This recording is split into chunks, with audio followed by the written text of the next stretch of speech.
today's era? Why is what now? Friendship important in Yes. today's era. Well, let me just tell you how it is. You know what a true friend is? Explain.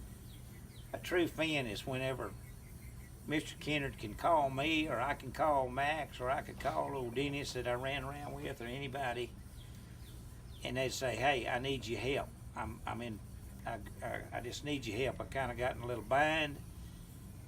And they'd never ask you a question. You know, what's wrong? Why'd you do this? Why'd you get in trouble? Don't you know any better than that?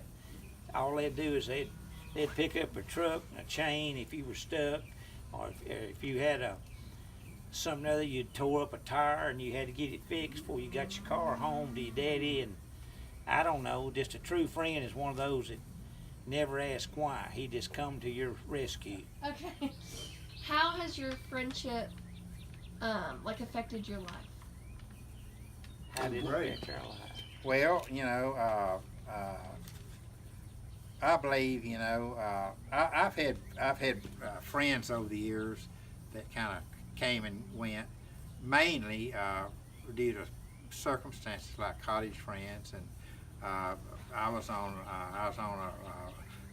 the rodeo team at A&M, and I can remember some of those guys that I traveled with and rodeoed with, but they're not around anymore. They've all, and they were from, some of them were from the Texas Panhandle, some of them were from out San Angelo.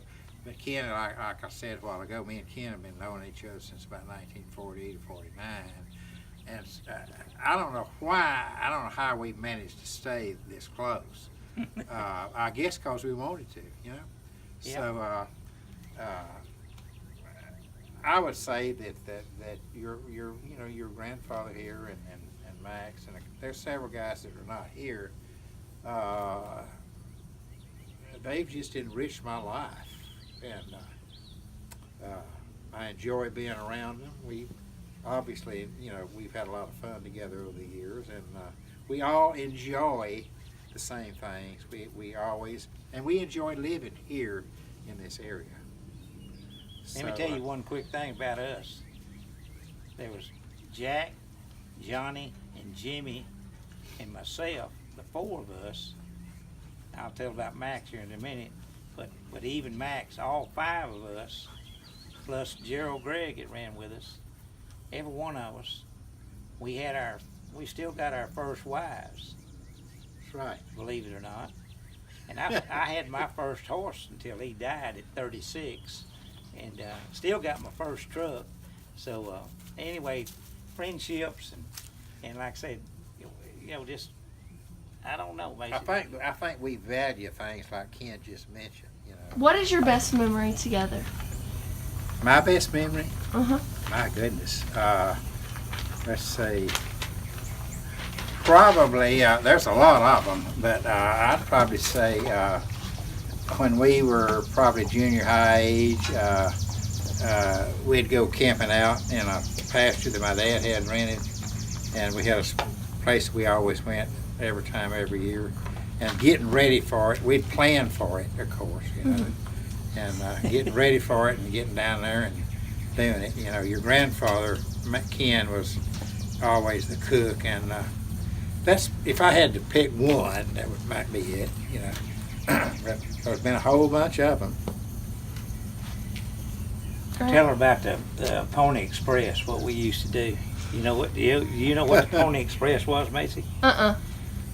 Back in, when did they start it? About the 1850s or so. It only lasted 18 months, I believe. Right. It's about all it lasted. But that's how they delivered the mail, on horseback. Yeah. Mm-hmm. And the horses back then cost $1,800, $2,000 for a good horse. That's back in like I said, 1800s. Started in St. Joe, Missouri, but they would ride, and they'd ride. I don't know how far they'd ride, and then they'd swap saddlebags, and Right. they'd go all the way to California. Right. And I think they run 20 we had miles. a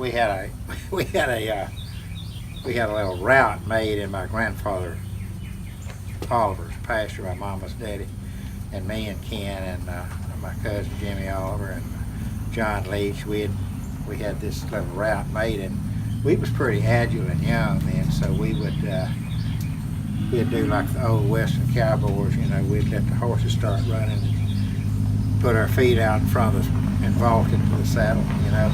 And we'd time ourselves. Oh yeah, we were on Yeah. time. So, yeah, that was all that. This was all about the same time. The camp